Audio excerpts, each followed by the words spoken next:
Hello friends, कैसे हैं आप? आई होप कि आप बहुत ही अच्छे होंगे और आपकी नीट की तैयारी बहुत अच्छी चल रही होगी।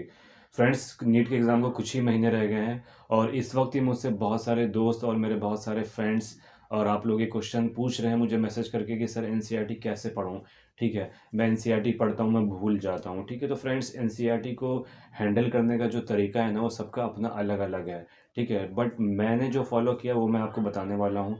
आई होप कि उससे आपका थोड़ा सा फ़ायदा हो जाए, तो मुझे बहुत अच्छा लगने वाला होगा।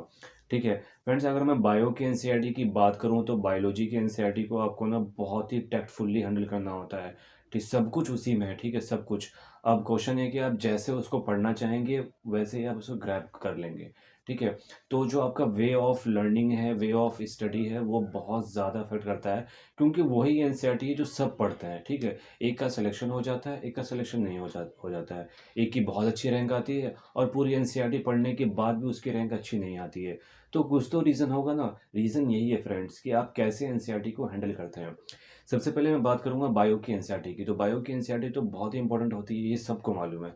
लेकिन कैसे उसका यूज़ करना है, कैसे उसको हैंडल करना है, ये बहुत बड़ी चीज़ होती है। तो पहला कि कुछ लोग हाईलाइट करते हैं। ठीक है, हाईलाइट करना अच्छी बात है, बट मेरे पॉइंट ऑफ व्यू से हाईलाइट का कोई यूज़ नहीं रह जाता, क्योंकि वो एनसीईआरटी में सब कुछ इंपॉर्टेंट है। Every line is important, every number is important. ठीक है, एवरी वर्ड इज़ इंपॉर्टेंट। तो मैं क्या क्या हाईलाइट कर पाऊँगा? ठीक है, तो मैं क्या करता था कि एनसीईआरटी के ना नोट्स बना लेता था। ठीक है, ये नहीं कि उसी में हाईलाइट करना बार बार और 5 बार हाईलाइट कर दिया और पेज मेरा बिल्कुल फट गया। तो ठीक है, मैंने एक आध बार हाईलाइट मैंने किया, बट उसके बाद मैंने क्या किया कि जब मुझे लगा तो सब कुछ ही हाईलाइट हो रहा है, तो फिर मैंने उसके नोट्स बनाने स्टार्ट किए और मान लिया 4 या 5 पेज को मैंने कंसाइज करके जो है 1 या 2 पेज में लाके छोटा छोटा लिख के उसके नोट्स बनाए। ठीक है, जो उसमें इंपॉर्टेंट नंबर है उसको अलग से मैंने उसके नोट्स बनाए। ठीक है, डायग्राम की लिस्ट, कौन कौन से डायग्राम्स मुझे करने हैं उनकी लिस्ट में मतलब मैंने बनाई। तो एक तो ये है कि आपको नोट्स बनाने हैं। ठीक है, उसमें हाईलाइट से आपको ज़्यादा फ़ायदा नहीं होने वाला है। दूसरा, जब आप एनसीईआरटी पढ़ते हैं या एनसीईआरटी कुछ क्वेश्चन आप याद करते हैं, रिवाइज करते हैं, तो मैं क्या करता था कि लाउडली पढ़ता था। थोड़ा सा लाउडली पढ़ना चाहिए आपको, ताकि वो आपको जल्दी याद हो जाए। ठीक है, ये आपको भी पता होगा, जो चीज़ें हम देखते हैं जो और उसके साथ हम सुनते भी हैं, तो वो चीज़ें ज़्यादा देर तक हमें याद रहती हैं और जल्दी याद होती हैं। तो मैं यही करता था, थोड़ा सा लाउडली पढ़ता था। ठीक है, तो उससे क्या होता है, आपके ब्रेन को ही पता चल जाता है कि ये चीज़ काफ़ी इंपॉर्टेंट है और वो आपको जल्दी याद हो जाती है और देर तक याद रहती है। ठीक है, तो दूसरा है कि आपको लाउडली पढ़ना है। ठीक है, थर्ड चीज़ जो मैं बार बार सबसे कहता हूँ कि अगर कोई टॉपिक आप पढ़ रहे हो एनसीईआरटी में, बायो में, तो वो कोशिश करो कि आपका जो दूसरा फ्रेंड है या कोई और स्टूडेंट है उसको पढ़ा दिया करो। ठीक है, इससे क्या होगा, उसका भी रिवाइज हो जाएगा और आपको वो चीज़ जो बहुत लंबे टाइम तक याद रहेगी। ठीक है, उनसे आप आपस में एक टाइम फिक्स कर लें कि भाई ये वाला जो चीज़ फ़लाँ जो टॉपिक है वो हम दोनों साथ करेंगे। मैं आपसे क्वेश्चन पूछूंगा, फिर आप मुझसे क्वेश्चन पूछना।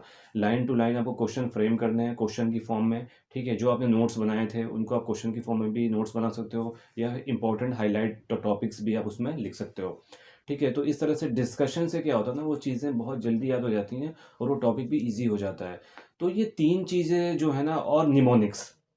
बायो में सब कुछ ठीक है, बट जो चीज़ आपको लगता है कि मुझे नहीं याद हो रहा है, तो उसका फटाफट अपना निमोनिक बना लिया करें आप। ठीक है, ये जो आपका ये नहीं कि दूसरे का आपने जो बढ़िया सा लगा निमोनिक वो कॉपी कर लिया, बट वो याद नहीं हो पाता। जो आपका अपना निमोनिक है ना, भले ही निमोनिक बनाने पे आपको 5 से 10 मिनट लग जाए, बट वो इफेक्टिव होगा।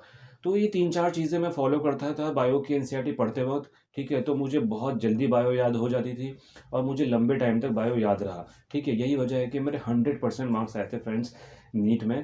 ठीक है, तो ये मोटा मोटा मैंने आपको बताया कि एनसीईआरटी आपको थोड़ा सा ऐसे फॉलो करना है।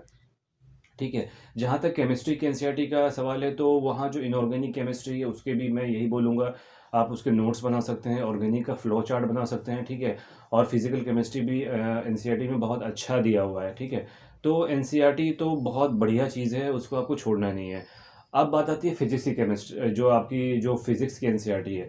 तो फिजिक्स की एनसीईआरटी में उल्टा करना है आपको। एनसीईआरटी पहले नहीं पढ़नी है, जो आपके पास मॉड्यूल्स हैं, जो आपके पास नोट्स हैं। ठीक है, और जो भी कोचिंग आपने ज्वाइन की हुई है, तो वहाँ के सारा पहले मॉड्यूल करने हैं। हर चैप्टर के कम से कम 100 to 200 क्वेश्चंस करने हैं। जब ये सारा हो जाए उसके बाद लास्ट में आपको एनसीईआरटी देखना है। ठीक है, जो एनसीईआरटी के इम्पोर्टेंट जो आपके टेबल्स होते हैं, ठीक है, मेल्टिंग पॉइंट्स वगैरह है, रेजिस्टिविटी वगैरह है, तो ये सब चीज़ें आपको देखना है उसमें लास्ट में, क्योंकि जब ही एनसीईआरटी आपको समझ आएगी जब अपना पूरा कर चुके होंगे।